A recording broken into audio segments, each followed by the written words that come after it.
Assalamualaikum warahmatullahi wabarakatuh. Kembali lagi ke kelompok 3 di mata kuliah Geografi dan Geomorfologi Indonesia. Untuk mata kuliah Geografi dan Geomorfologi Indonesia, kelompok 3 membahas tentang keadaan tanah. Sebelum mengenal tentang keadaan tanah, ada poin-poin penting yang dibahas tentang keadaan tanah, yaitu kondisi tanah di Indonesia, kemudian jenis-jenis tanah dan faktor pembentuk tanah. Adapun nama-nama anggota dari kelompok 3 yaitu saya sendiri Yulistiana Mamusung, Komala Dewi Abbas, Meidi Virgiansyah, Makfira Abdul Rahman, dan Indrawati Usman. Baiklah, langsung saja saya serahkan kepada pemateri untuk menjelaskan tentang keadaan tanah. Kepada pemateri dipersilahkan. Assalamualaikum warahmatullahi wabarakatuh. Saya Komala Dewi Abbas akan memaparkan materi pertama, yaitu kondisi tanah di Indonesia. Sebagai negara agraris, Indonesia memiliki potensi tanah yang baik untuk dimanfaatkan sebagai lahan pertanian. Tanah yang baik menjadi syarat mutlak agar tanaman yang telah ditanam dapat tumbuh dengan sempurna. Namun ternyata akhir-akhir ini kualitas tanah di Indonesia mengalami penurunan.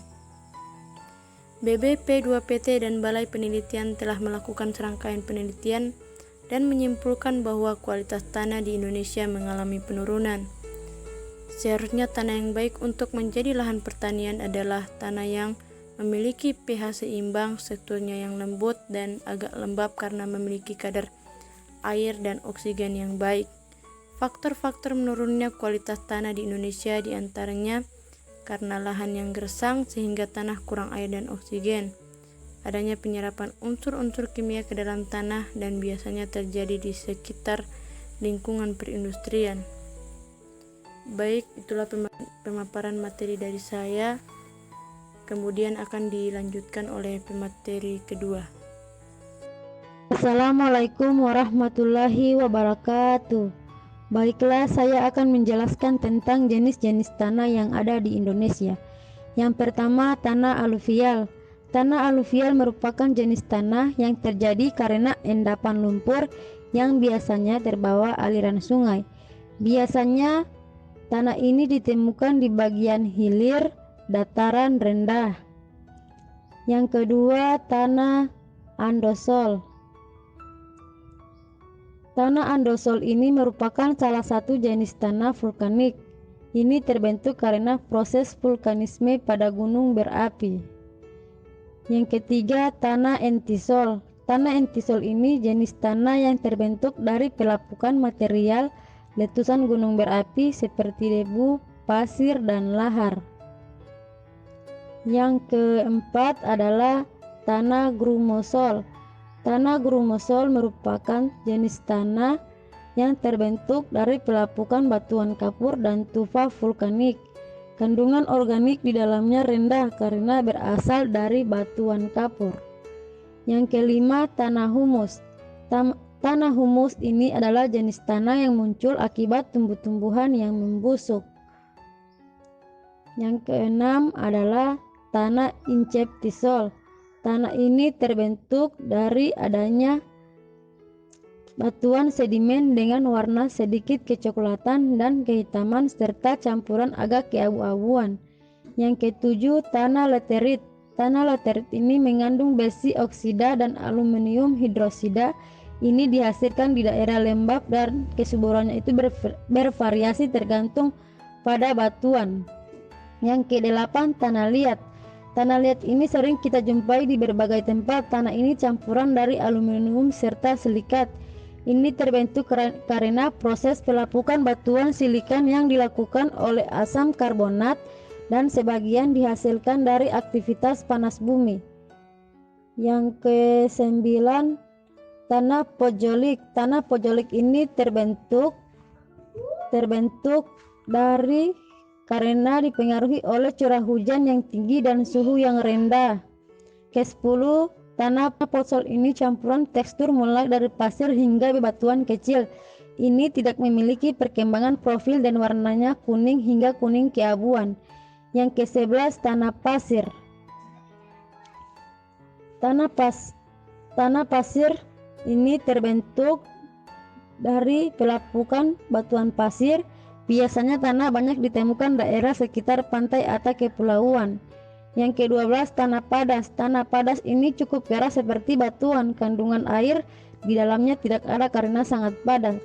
Unsur hara di dalamnya juga rendah dan kandungan organiknya sangat rendah, hampir tidak ada. Yang ke-13, tanah oksisol. Tanah ini kaya akan zat besi dan aluminium oksida. Ini banyak ditemui di daerah beriklim tropis basah dan cocok untuk perkebunan. Yang ke-14, tanah organosol.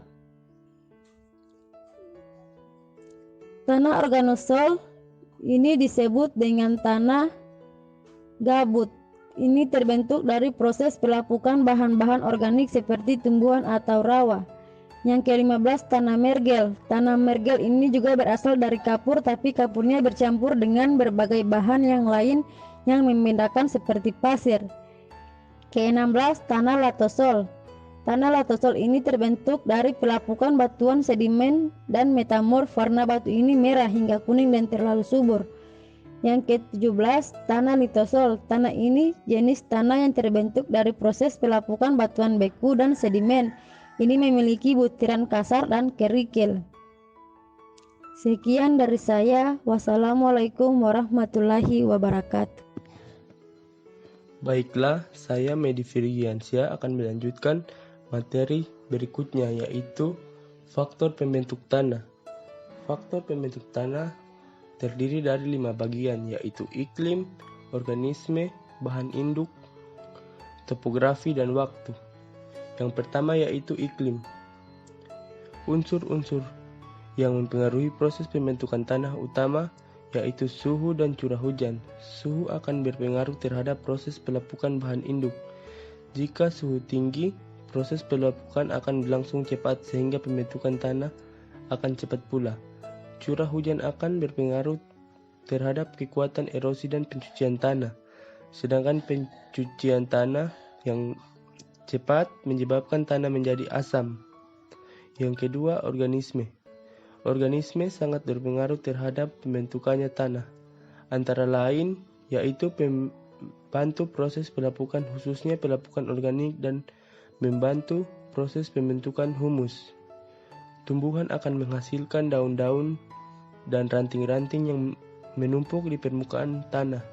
Daun dan ranting-ranting itu akan membusuk dengan bantuan jasa renix yang terdapat dalam tanah. Jenis vegetasi berpengaruh terhadap sifat tanah. Vegetasi hutan yang membentuk tanah, hutan dengan warna merah, sedangkan vegetasi rumput membentuk tanah yang berwarna hitam karena banyak memiliki kandungan bahan organik. Oke, sampai situ penjelasan dari saya ucapkan terima kasih. Berikutnya akan dilanjutkan oleh teman saya yang bernama Vira. Bahan induk adalah bahan pemula tanah yang tersusun dari bahan organik dan mineral. Bahan induk dapat berasal dari bahan tanah yang diendapkan dari tempat lain sebagai akibat proses transportasi oleh angin dan angin. Topografi atau relief.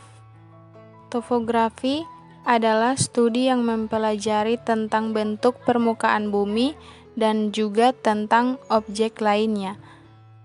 Relief adalah bentuk dari permukaan bumi yang berupa tonjolan, cekungan yang muncul akibat dari adanya tenaga dari luar atau dalam bumi itu sendiri.